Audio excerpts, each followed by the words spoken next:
Let's talk money. It's been a chaotic few days, more than a week now for the world's markets. And I'll tell you, recent events do not paint the picture of a stable economy guided by rational minds. Instead, the world of global finance is looking more and more like a playground in need of adult supervision. Now, like other nations, we in the United States have something called a central bank. What should the Federal Reserve be doing in troubled times like these? For that matter, what should it be doing to prevent times like these from occurring in the first place? Let's start with the global shock that the economy's been through in the last 10 days or so. Look, it's true that many of the causes of the stock market turmoil are global rather than just localized in the United States, but those distinctions are becoming less important anyway, global versus domestic, because we live in a world of unfettered capital flow. Regional markets, they're like regional ecosystems. They're all interconnected with the fate of the planet itself. Now, as far as the planet is concerned, Europe is struggling mostly because of its leaders' misguided attachment to growth killing, destructive austerity policies that benefit the tax profiles of the wealthy but have a horrible effect on the populations of countries like Greece.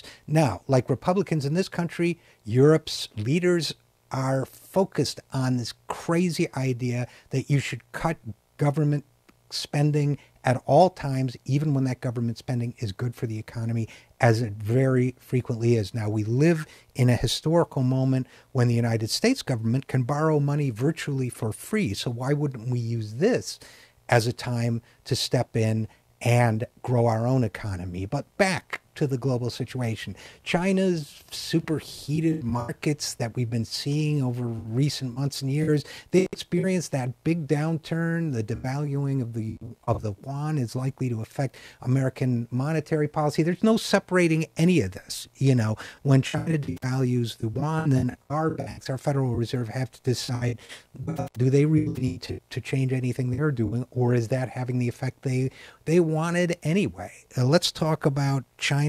You know, if you look at the fundamentals of the Chinese economy, it's frightening to a certain extent, and we should be sensitive to that. But why, given that those fundamentals haven't changed, is the panic hitting now? Because I would say that stock markets don't have the wisdom that the radical right aspires to give them. They are instead often just reflections of herd instinct. Now let's talk about the countries they call emerging markets. Now that's kind of an ideological term, first of all, when you think about it. Emerging markets.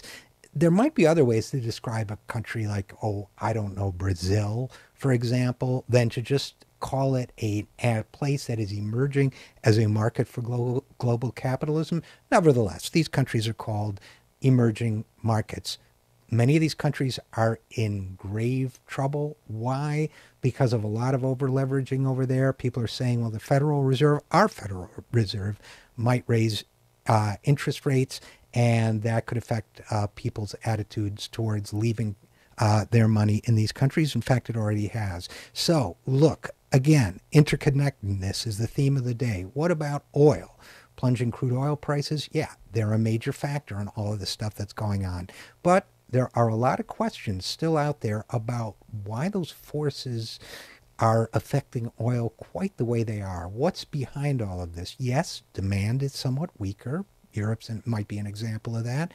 Saudi officials are refusing to cut production, so there's something of a glut. But, you know, people are also wondering what else is going on. Might there be something happening behind the scenes? Because the price of a barrel of oil is just about half what it was just over a year ago in June of 2014. What's behind that? We don't know. But again, interconnectedness.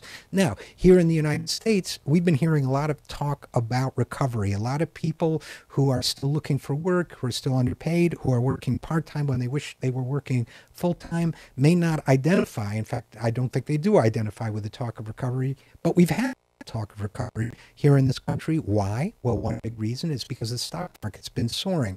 Well, we had about the stock market this week. So people now may be a little bit more muted in their talk of recovery, because one of the things we learned from these stock market plunges the last few days is that recovery is fragile. What about the unemployment rate? It keeps dropping.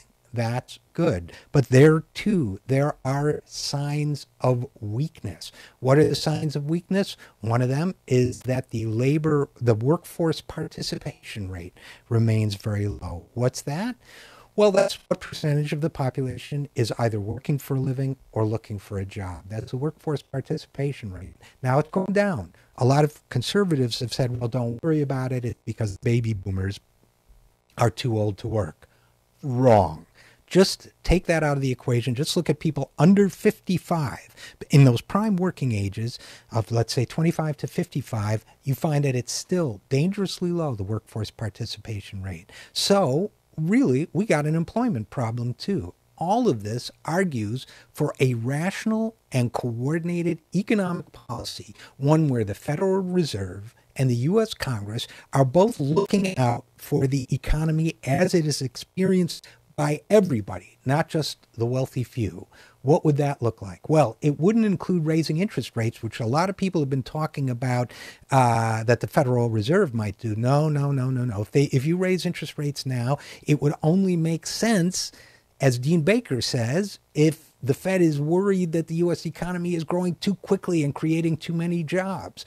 Do you think it's creating too many jobs? I certainly don't think so. So all this worry about inflation is not rational. In fact, overall inflation right now is very, very slow, 0.2% in the 12 months leading up to July, as opposed to the recommendation that we see 2% per year growth. So inflation is not the problem.